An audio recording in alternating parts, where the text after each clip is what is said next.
Any के हाथ कांप रहे होते हैं मगर उसकी आवाज मजबूत होती है। वो फूफू के सामने नजरें झुकाकर कहती है, आज के बाद कोई मेरे माजी का जिक्र नहीं करेगा। मैंने आप सबकी इज्जत और हालात को देखते हुए फैज से शादी का फैसला कर लिया है। जाविया ने जो सच बताया उसने मेरी आंखें खोल दी, मगर अब बहुत देर हो चुकी है। अगर मैं पीछे हटती तो सब मुझे ही कसूरवार ठहराएंगे। मैं ये शादी खुशी से नहीं मजबूरी से कर रही। फूफू एनी के सर पर हाथ रखती है, बेटा तुम्हें किसी के सामने झुकने की जरूरत नहीं, हम सब तुम्हारे साथ हैं। फैज अच्छा लड़का है, तुम खुश रहोगी। एनी की आंखों में नमी आ जाती है मगर वो कुछ नहीं कहती। खामोशी उसकी मजबूरी बन चुकी होती है। दूसरी तरफ जाविया अपने दोस्त के साथ बैठा होता है। दोस्त संजीदगी से कहता है, एनी वाकई ये शादी करने जा रही है। वो सब अपने घर वालों के लिए कुर्बान कर रही है।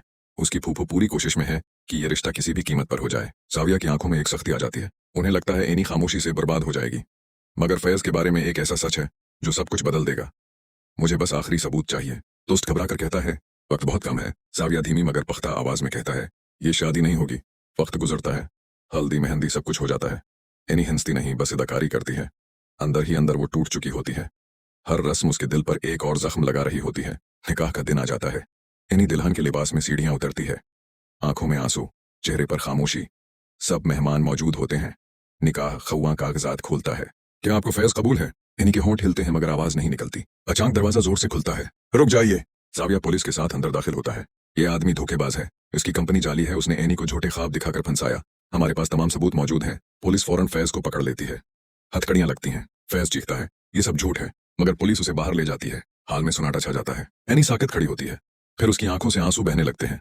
वो जाविया को देखती है जैसे किसी ने उसे अंधेरे से निकालकर रोशनी में ला खड़ा किया हो। जाविया उसके करीब आकर कहता है, मैंने कहा था ना, मैं तुम्हें धोखे में नहीं जाने दूंगा।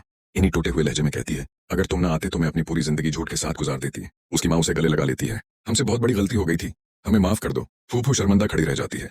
फूफा आहिस्ता कहता है, अल्लाह ने हमारी बेटी को बचा लिया। एनी जाविया के पास आकर खड़ी हो जाती है। अब मैं किसी के दबाव में नहीं जाऊंगी। जाविया उसकी तरफ देखकर कहता है, अब तुम्हारी जिंदगी तुम्हारी है और मैं तुम्हारे साथ हूँ। एनी एक गहरी सांस लेती है। पहली बार उसे महसूस होता है कि उसके अंदर का बोझ हट गया है। वो जान जाती है कि सच ने उसे वक्त पर बचा लिया है और यही उसकी असल जीत थी। आनी के लिए वो रात बहुत लंबी थी। घर में मेहमान जा चुके थे। निकाह हाल खाली हो चुका था, मगर उसके दिल के अंदर शूर अब भी था। वो अपने कमरे में अकेली बैठी थी, अब भी दुल्हन के लिबास में।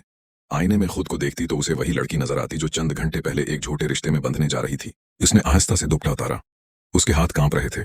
ये कांपना डर का नहीं था, ये इस सदमे का था जो उसने झेला था। दरवाजा हल्के से खुलता है। उसकी माँ अंदर आती है। एनी पलट कर देखती है, आंखों में वही सवाल, किमी आप वाकई चाहते थे कि मैं ऐसे आदमी के साथ जिंदगी गुजार दूं? माँ की आंखें भर आती हैं। हमें लगा था वो तुम्हें खुश रखेगा, हमें सच नहीं पता था। एनी धीमी हंसी हंसती है, मगर इस हंसी में दर्द होता है। अम्मी सच हमें पता था, हमने बस देखना नहीं चाहा। माँ खामोश हो जाती है। दूसरी तरफ जाविया अपने कमरे में बैठा था। उसके हाथ में वही फाइल थी जिसमें फैज के तमाम सबूत थे।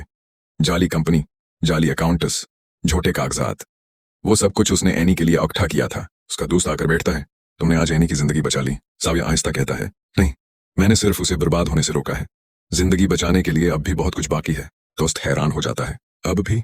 जाविया की आंखों में गहरा दर्द उतर आता है। इसका अपना घर ही उसके खिलाफ था। सबसे बड़ा जख्म वहीं से लगा है। अगले दिन पूरे शहर में खबर फैल जाती है, दुल्हन की शादी से पहले दुल्हा फराडिया निकला।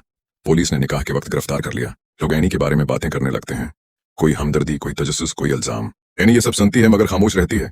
वो जान चुकी थी कि सच का रास्ता आसान नहीं होता। फूफू अब भी खामोश थी। उसके दिल में एक खौफ बैठ चुका था, अगर एनी ने जबान खोल दी तो वो सब कुछ बता सकती थी। वो सब दबाव, वो सब जबरदस्ती।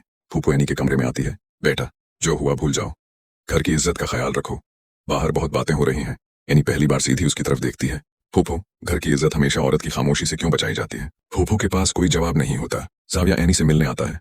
वो छत पर खड़ी होती है, शहर की रोशनियों को देखती हुई। जाविया आहिस्ता से कहता है, तुम ठीक हो? एनी मुस्कुराकर कहती है, पहली बार हाँ। कुछ लम्हे खामोशी होती है। मुझे लगता है अब मेरी जिंदगी मेरे हाथ में है। जाविया उसकी तरफ देखता है, और मैं चाहता हूं तुम इस जिंदगी को डर के बगैर जियो। एनी आहिस्ता कहती है, मैंने हमेशा दूसरों के फैसले माने, आज पहली बार मैंने अपना फैसला माना है। मगर कहानी यहीं खत्म नहीं होती। फैज जेल में बैठा हुआ था। उसकी आंखों में गुस्सा था, नफरत थी। जाविया, एनी, तुम दोनों ने मेरा सब कुछ बर्बाद कर दिया। वो अपने वकील को कहता है, मैं उस केस से निकल कर रहूंगा और फिर उन्हें बताऊंगा कि दुश्मनी क्या होती है। इधर एनी ने एक नया कदम उठाया। उसने फैसला किया कि वो अपनी पढ़ाई मुकम्मल करेगी। उसने अपनी अधूरी तालीम दोबारा शुरू कर दी। जाविया उसकी हिम्मत बनता रहा।